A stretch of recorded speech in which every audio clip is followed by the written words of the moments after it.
right. Welcome to our talk on how DLT stretched CDC capabilities and kept ETL limber at Hinge Health. Thank you for joining us on the last day, the last presentation. We're here to the bitter end. I know we're standing in between you and possibly a happy hour or maybe even a flight home. So thank you again for spending some time with us. But first thing first, let's do some introductions. My name is Alex Owen. I'm a senior solutions architect at Databricks. I'm really excited to be here today. My first summit was in 2018. I'm wearing the shirt right now and really excited to be up here. I'm here with my friend Vera. Hi, I'm Vera. I lead data engineering at Hinge. I've been with Hinge since 2.5 years, been leading in data engineering space for over 15 years. This is my fourth implementation of CDC. First, it started with Microsoft SQL, then we did MySQL, then the last one was MongoDB. That was really hard. This one is Postgres. This is by far most optimized CDC I have implemented. Please stay tuned, a lot of cost optimization coming your way. At Hinge Health, we are tackling pain, specifically pain in muscle and joint. Backed by expert care in the sense we have physiotherapists, coaches. It's backed by tech like AI, ML, computer vision, and recently generative AI. We also have easy to use mobile app where members can go in and do their exercises, get real-time feedback anytime and anywhere. We believe in movement, and the more you move, the less pain you would have. The less pain you would have, then less likely you will go through the surgery. Less likely you will end up using opioids. That is something we want to improve on. We are market leading digital MSK pain relieving platform with ROI of 2.4x. So what that means is we have treated over 1 million members so far. So in US, it costs for around $2,400,000 per year per member to do the MSK care. So at Hinge Health, it costs around $997. So we treated over 1 million users with less cost. That means we saved $1.4 billion so far while treating all the members. So doing the cost-effective MSK care and helping towards solving the opioid epidemic are few of the motivating factors for us at Hinge Health. All right, so Vera did a great job of telling you about Hinge Health. The next thing we're going to do is show you what Hinge Health does. So we're going to have 3 demo exercises. So I invite you all to please stand up. It's been a long week. We're going to get stretched out. 2 of these we can do here today. The third one's more of a yoga thing. It might be an HR violation, so feel free to sit down after the second one. So here we go. Let's take a look. Don't do it if you have a stiff neck or shoulder. Head nods help to reduce tension and improve mobility. Let's start by standing comfortably. Next, bend your neck so your chin is moving towards your chest. Then extend your neck up towards the ceiling and hold. Now relax your head to the starting position. As you do each rep, you may feel a slight stretch in your neck and jaw muscles. This exercise is great for daily activities like reading or working at a desk. Head turns help to decrease tension and improve mobility. Let's start by standing comfortably. Then you're going to rotate your head as if you're looking over your shoulder. Hold this stretch. Then come back to center before rotating your head the opposite direction. As you do each rep, you might feel a stretch in the muscles on the side of your neck. This exercise is great for daily activities like looking over your shoulder when backing out your car. Chin tucks on hands and knees. This one's optional. To improve muscle endurance, relieve tension, and improve flexibility. On a yoga mat, get into a comfortable position on your hands and knees while looking directly down at the floor. Now, nod your head gently while bringing your chin towards your chest. Then glide or retract your chin back. You should feel a stretch in the back of your head while you hold this position. Then relax your muscles back to the starting position. As you do each rep, you may feel a stretch in the back of your head and your muscles working in the front of your neck. This exercise may help relieve headaches, improve posture, and reduce neck pain to help people with activities like sleeping or sitting more comfortably at their desk. Great work. Thank you, Alex, for guiding us through. All right. So like any other data engineering mission at Hinge Health, our mission is to enhance Hinge Health's team capabilities with data intelligence to ensure we deliver quality, timely, and cost-effective MSK care across all our product and services. The challenge is we have to do it efficiently. When I say efficiently, we have to do, when we started on building our data platform, our data size was around 20 to 30 terabytes. But within a year, we have grown by 10x, like it is nearly over 300 terabytes within a year. So that means we cannot grow our cost by 10x. So we have to build optimal data platform. So in case of CDC, the solution we took was mirror the data from source databases, which is Postgres, and use DLT pipelines to pipe them and store them in Delta format to enable AI and non-AI use cases. To give you context, we have nearly 70 plus data sources, so out of which half of them are third party. We use Fivetran, which is our default data pipeline, to stream all our data from third party apps to Databricks. And then there are few data sources which is not supported by Fivetran. We use custom ingestion. And half of them are Postgres databases, which is 35 of them. But if you look at it, we have around 4,000 plus tables across those 35 databases, which makes it a challenging problem because we have to propagate schema and the data at the same time. Next slide. Okay, before we get too in the weeds on the solutions, I do want to level set on some of the building blocks. And these are all just data engineering foundational concepts. In the following slides, I'm going to unpack each one a little bit further. So one, we have change data capture, which is really simply just the ability to replicate data between systems, not necessarily reevaluating the entire data set, but between two time intervals. And this is incremental in nature and allows us to do real-time analysis. And this is a great way to get faster time to insights and see value from our data much quicker. The second is multiplexing.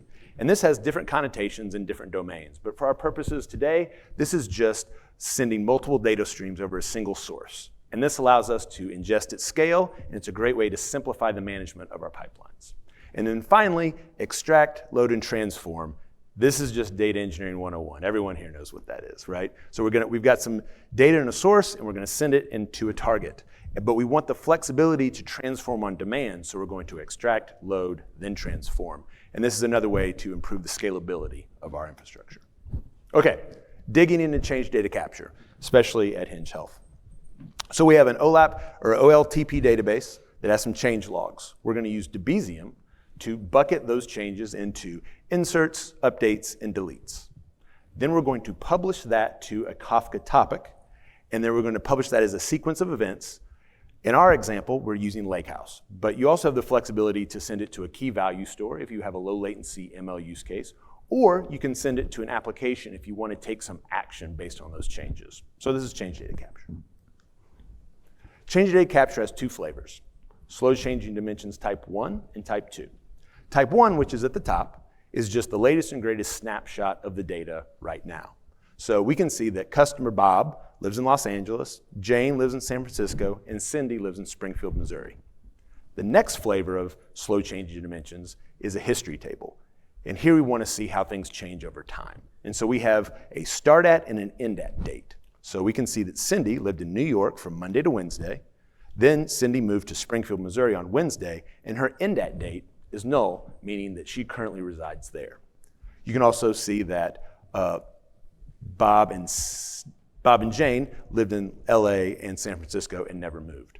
One other important note that will be important later is that both of these operations require a merge. So oftentimes when you hear a history table, you think append only, but with change data capture, both type 1 and type 2 require a merge. Okay, multiplexing. This is really one of my favorite components of this solution. So again, we have our Aurora database, we have our Debezium instance that's taking the changes, and since we're dealing with just a small data volume of just the changes, we have the ability to publish multiple tables worth of changes to a single Kafka topic. So then on the Databricks side, in the lakehouse, we're able to just read stream from Kafka and then unpack each of those individual tables worth of changes into the target, and that's where we're going to do our merge in the lakehouse. And so this is a great way to improve our resource utilization. It makes data onboarding super easy because as a new table comes on board in the database, it goes right in that same Kafka topic. If we have a new database come on board, we create another Kafka topic. But the important thing here is that we're sending multiple data streams over a shared medium. Okay, more data engineering 101. So extract, load, and transform. I did not say extract, transform, and load. Again, we want to extract the data in its raw form. We want to load it in its raw form, especially if we're supporting ML use cases, because it's pretty rare that you know the exact features that you need for your ML on the first iteration, or when you're building your pipelines to support them. So the worst case would be is if we're extract, maybe we transform on the fly, or we just load or some kind of transformation that doesn't support the ML. So maybe we dropped a column or we transform the data in such a way that it's no longer useful. And so this is a standard practice for data engineering, but it's also a cost optimization exercise because if you have to go back and re-ingest everything from the source, that's expensive, it's an extra load on your team, and it's not optimized. Okay. All right. Like few years back, we looked at a number of solutions in the market to execute, like what tools or platforms should we use to execute on our data strategy.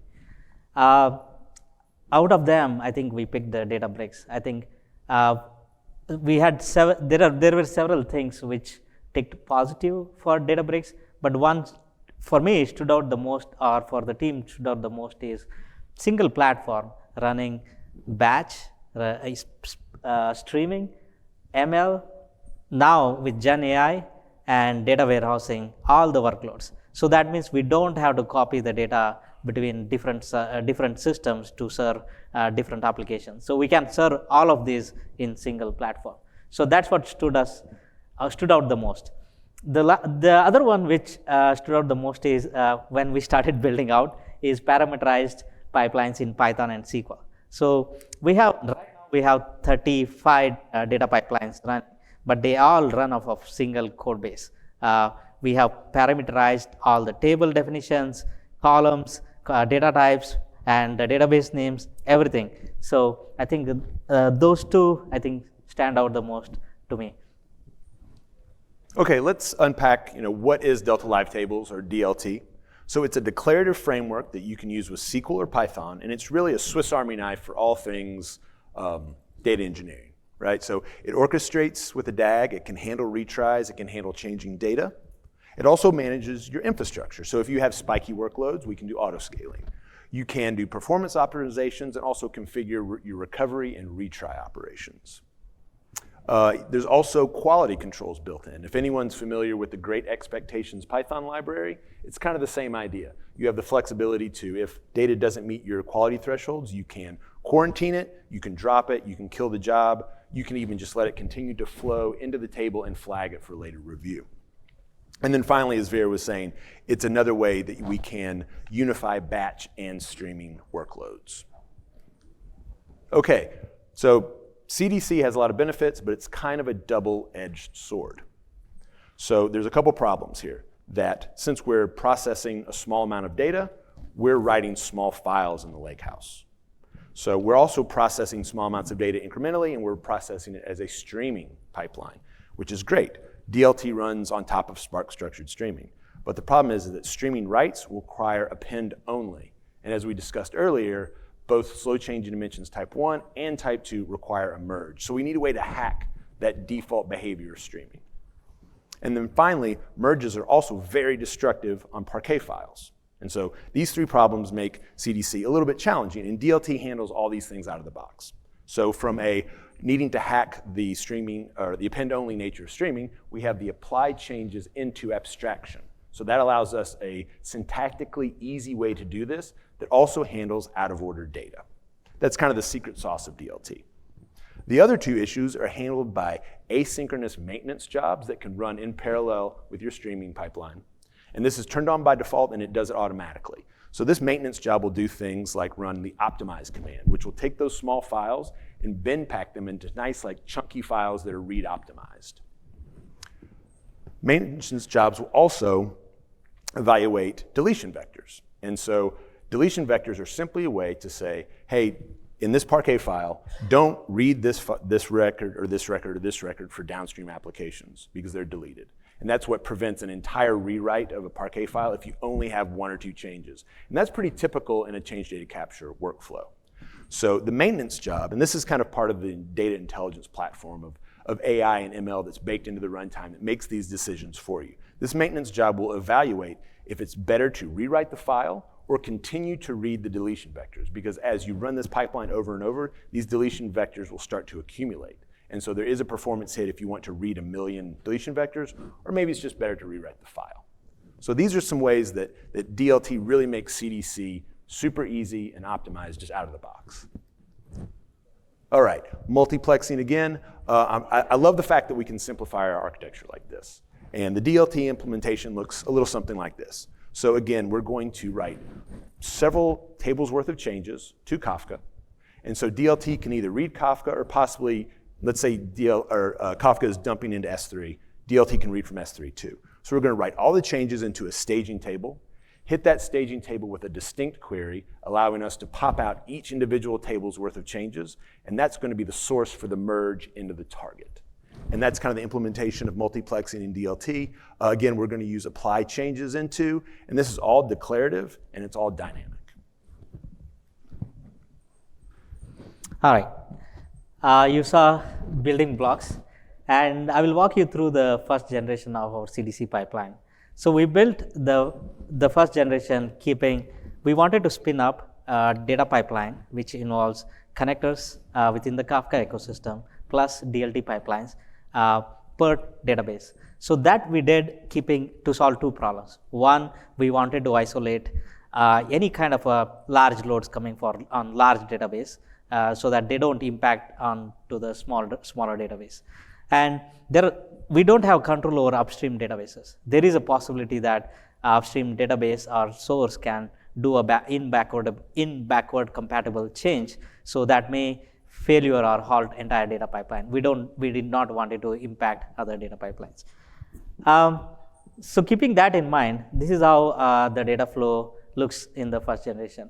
So we used Debezium Postgres reader, so that stream the data to Kafka. Then we use S3 sync to sync the data to S3 bucket.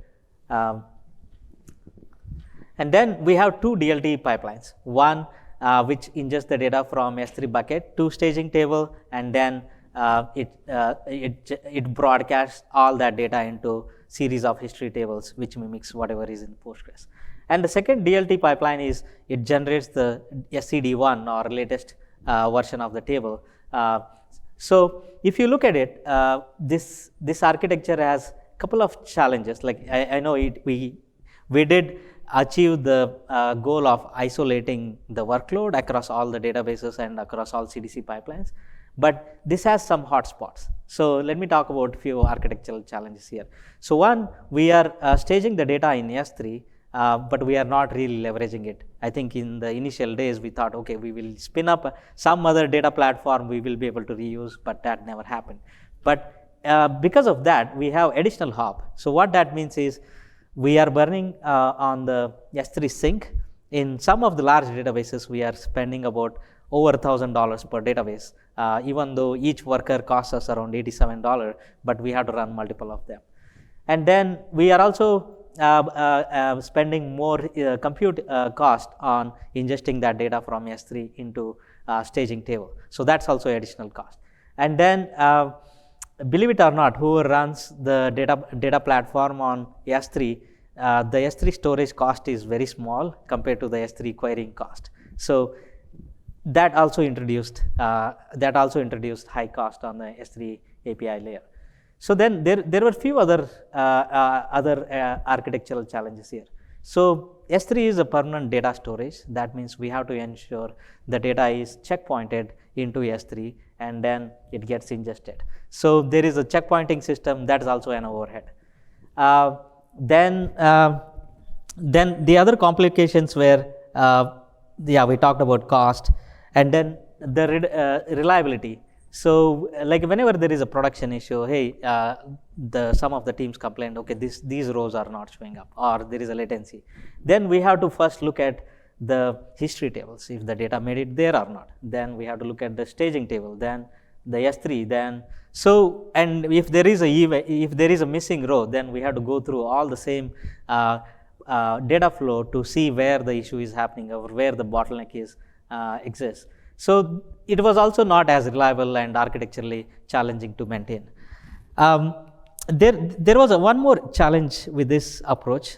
We have some small databases which don't have that much huge volume of data. Like we get maybe few thousands or few tens of thousands row changes per day. It's not a huge volume, but because of this architecture, we still have to maintain dedicated DLT, 2 DLT pipelines for those. So believe it or not, each pipeline costs at the minimum $350 per month. So per database, we are spending $700 per month. So out of 35, we have 20 of those. So that means we are burning nearly $14K per month on these small databases. But these are required to replicate by our stakeholders because of our stakeholders' asks in real time. Yeah, you can go to that. Yeah, we talked about architectural complexity where it makes us hard to debug whenever there is a challenge and we have one extra hop. That means we have to ensure the checkpointing happens. The reliability, so because the data we are loading from S3, so we had challenges with regard to meeting the SLAs. So it is less reliable compared to the new architecture, which Alex will talk about. And then cluster utilization. That's the one where we had challenges in case of smaller databases. And the cost. So I think we will give you a perspective like how much savings we achieved towards the end. But yes, those were challenges. Alex? Okay. So thank you for going over some of the challenges. So when it comes time to look at solutions, so we did have to move to Kafka as the source from S3. We improved the staging table design that allowed us to have better cluster utilization, and that allowed us to easily onboard data to pipelines that could accommodate the load rather than a pipeline that was already had a taxed driver. And so in the next couple slides, I'm just going to unpack these ideas a little bit further. Okay, so a quick review of just the architecture here. We have Aurora and Debezium's leveraging the bin logs to grab the changes. We're publishing that to Kafka. There's a Kafka sync connector writing to S3, and then DLT picks it up from the bucket. You can see the crying face emoji because we were all sad about how difficult and expensive it was. The solution, simplify this. So again, we still have Aurora DB, we still have Debezium grabbing our changes, but we're going to publish those to Kafka, and Kafka is now the source of DLT. You can't totally see the smiley face below the closed captioning, but trust me, we were all very happy. And this was the first thing we tackled. Okay, improving the staging table design. And this is a really important part for thinking about multiplexing, because that's where all the data is going to land first. And so this was a kind of a rigid design, since that we had a staging pipeline and a merge pipeline that are all supporting one database. And so we can only onboard data from that database to this one pipeline, regardless of its utilization. And so it's a very, very rigid design. And so again, we'll have topic 1 mapped to database 1, mapped to DLT 1, and topic 2, topic 3, and you kind of get it. So what we did is we took a different approach and used a master staging table. So this master staging table is now going to be be the source for all of our DLT pipelines. And we leverage partitioning. And typically partitioning is meant for data skipping or performance optimization, but here we wanted to utilize it for isolation, so we could have multiple pipelines pulling from the same table. We also inserted additional partitions for date. That allowed us to easily drop data for our retention policies. It made things a lot easier. It gave us the freedom and the flexibility to onboard data how we chose. Okay, this is the really novel and cool part of this whole project, and this is the thing I'm really, really proud of. And so this is our ability to dynamically map a table to a pipeline. So you might recall that we had a schema table, and that was one of the Kafka topics coming out of the schema registry. So when Debezium picks up new data from Postgres, it's going to know about the new data way before DLT does. It's going to be captured in that schema table. And the yellow highlight represents database A and table 3, and that's brand new, and it's schema. We also created a pipeline table that held the mapping between the table and the pipeline that ingests the data. And our utilization threshold was based on count of tables per pipeline. So that table also holds the count. So you can see that pipeline 1 holds tables 1 and 2, and the count is 2.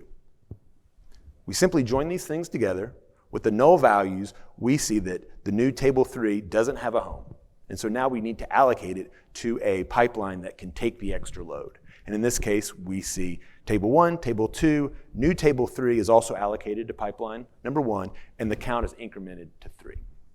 So with Delta Live tables' declarative nature, we're able to just pass a list to parameterized templated notebooks, and we create every table that's in that list based on the pipeline that it belongs to. Pretty cool.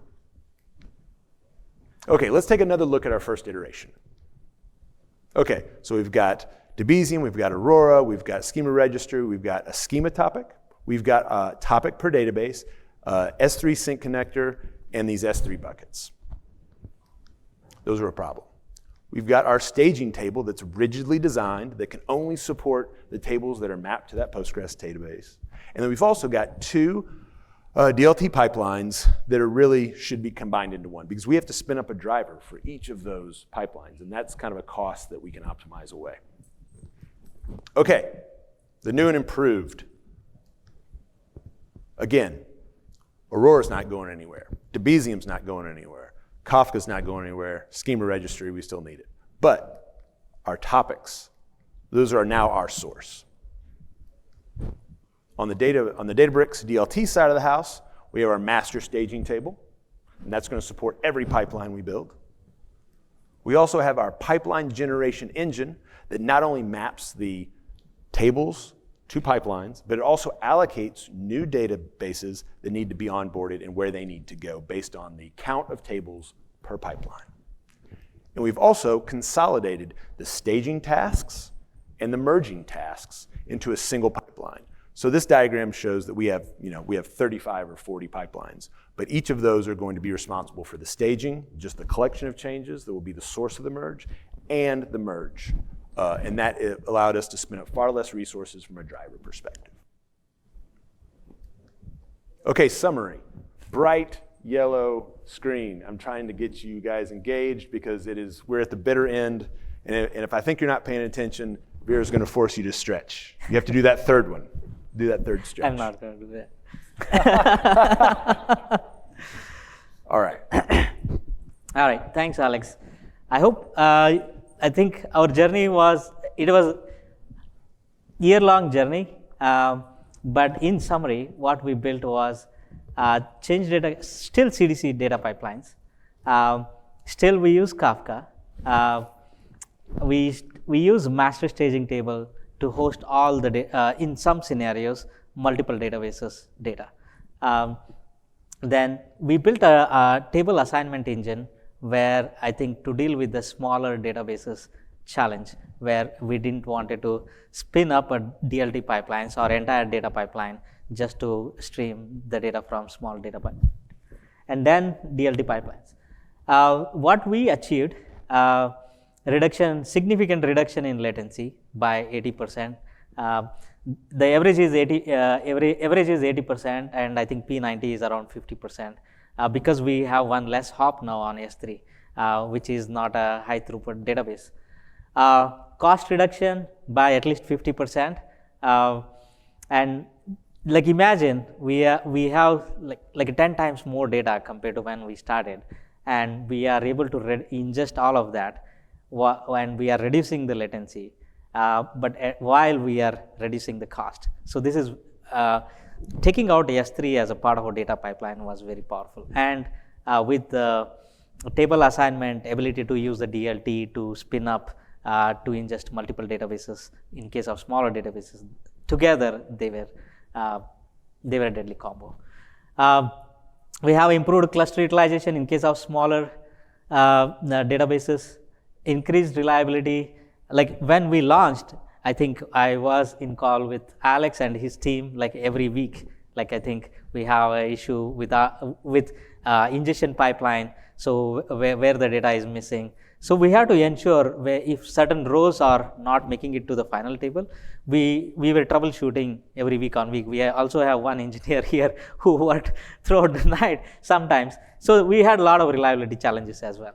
So my suggestion is, if you anywhere in the data pipelines, if we are including temporary data storage, be critical of it. It may be valid scenario, but be critical of it. Don't take that route at first. Then manage less infrastructure. Now, like when we started, we had 70 pipelines for CDC. Now we have much more less. The other aspect of cluster table assignment engine is we have one of the database which has nearly 2,000 tables. So we want to chunk. We are not able to bring that database into Databricks because we cannot scale DLT, or we cannot assign bigger driver node so that it goes through all the tasks to bring in. So now our goal is to spin up at least 10 of the 10 DLT pipelines. Each will cater for 100 tables. So that's the goal. So now we won't be limited by number of tables at the source. Manage less infrastructure. Overall, I think whenever there is an issue, team doesn't have to go through S3, S3 sync, or autoloader, or any of those. Like 3 places less for us to troubleshoot whenever there is an issue. And most of all, happy stakeholders. When I say stakeholders, team, the data engineering team at Hinge, and then because they have less troubleshooting to do, then we have data science team. Now they are happy with our SLAs that we meet. Then we have engineering leadership who are always pushing us to optimize our costs. And then ML team, application teams who want to see the data as fast as possible. One last suggestion, like cost optimization is always ongoing journey. As a data engineering leader, the data would increase year on year. Like when I say increase, it explodes in the exponential manner. But I think we, as a data engineering owner, we should be mindful our cost doesn't grow at that scale. So we have to build the things where the cost goes linearly as the use cases or the data volume or velocity grows at exponential scale. So thank you for sticking around for the last session. I hope you guys enjoyed it. Please reach out to me or Alex or anybody on data engineering at Hinge Health if you want to know more. Thanks, Thank everybody. you, everyone.